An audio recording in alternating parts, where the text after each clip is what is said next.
Bonjour, bienvenue aux méditations quotidiennes. Aujourd'hui, quand Dieu se tait.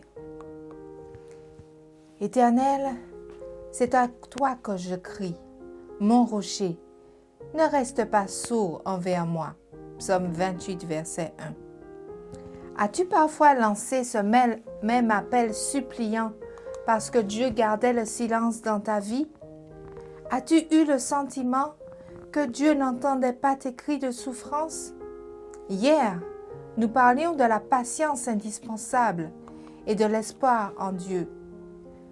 Comment y parvenir en ces jours d'angoisse, quand nous brûlons d'entendre la voix de Dieu et que nous ne percevons que son silence? Selon les érudits, David écrivit le psaume 28 alors qu'il se trouvait en plein milieu d'un tourbillon de tentation. Il se peut qu'en ce moment, ta vie soit aussi tourmentée par tes aiguillons de la tentation. Tu supplies peut-être le ciel parce que tu passes par une crise affective ou économique. Peut-être que tu ne te souviens même plus comment on se sent quand on est en bonne santé, ou tu as perdu l'occasion de poursuivre tes études en vue de la carrière dont tu rêvais. Les jours d'attente se transforment en prison.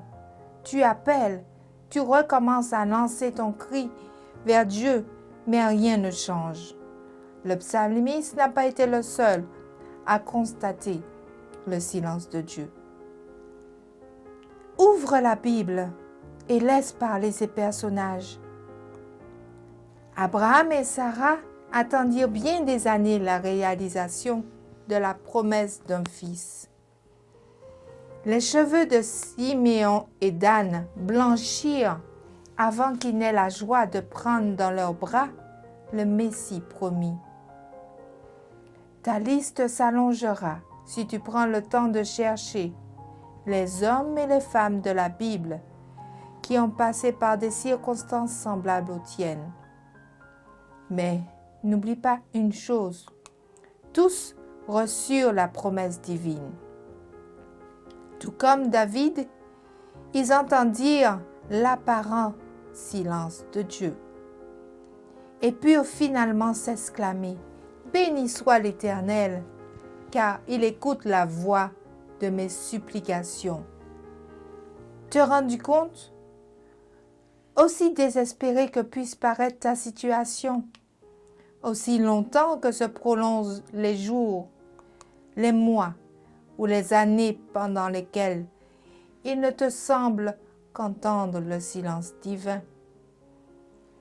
Dieu perçoit le son de tes prières. Dieu ne cesse d'être un rocher.